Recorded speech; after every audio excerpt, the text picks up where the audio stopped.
Hello everyone. I'm sure many of you know me.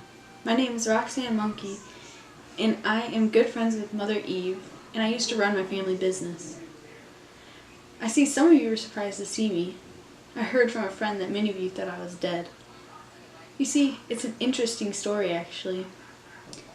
A few months ago, I was forced to step away from my position when I was attacked and mutilated by my own family. You see, my family members thought my scheme would be better with my brother. They performed a surgery knowing full well that I could die. After my unnecessary surgery, I was able to get away from my captors. I spent the first few days on a run, waiting for death to come get me without my scheme, but after the third day, I realized that it wasn't coming for me. After my discovery, I decided that it was probably best if I lay low for a while. The first place I found shelter was with this crazy woman's cult in the mountains. Sorry if any of you are in it. I figured none of you have tellies though, so it's okay. Here, I witnessed these women hunt down and capture these men, make them king for a few weeks, and then kill them off during the new moon, full moon, whatever it was. But after a few weeks, they actually captured a man that I knew. His name was Tunde. He's a famous reporter, I'm sure many of you know. I heard that you guys think he's dead too. When he saw me, he immediately asked for help, because he knew who I was, he knew what power I had. But I had to refuse. I didn't have that power anymore. I was powerless here. But he refused to accept that, because he knew who I was. He kept reminding me of who I was. I believe he called me a girl with power to burn.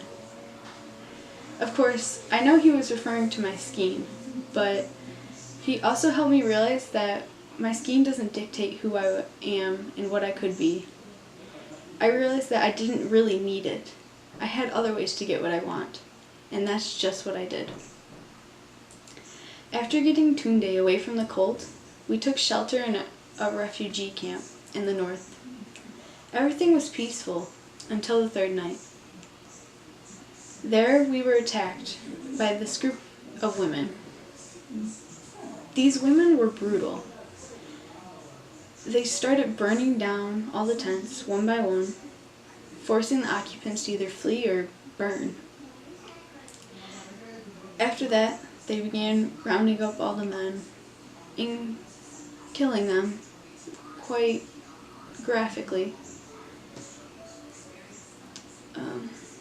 And then they would kill any of the women that got in their way as well. Even worse than the men. At that point, I was glad I sent Tunde into the woods once the attack started. The things I witnessed were they were twisted. I don't even think I can put into words how scared I was. I mean, these women were hurting innocent children. They had no agenda or reason for this attack, aside from enjoying the power that they were able to hold over these people that they didn't even know. This quite memorable and frightening night allowed me to see the horrors that millions could face if we went to war. That is why I'm asking that we find an alternative way to solve our issues. Let's set up a meeting with one another and talk things out and come to an agreement instead of going to war. Because I do not want to witness another night like the night of the attack of the refugee camp. I can't. Senseless violence is unnecessary when there are so many other ways to get what you want.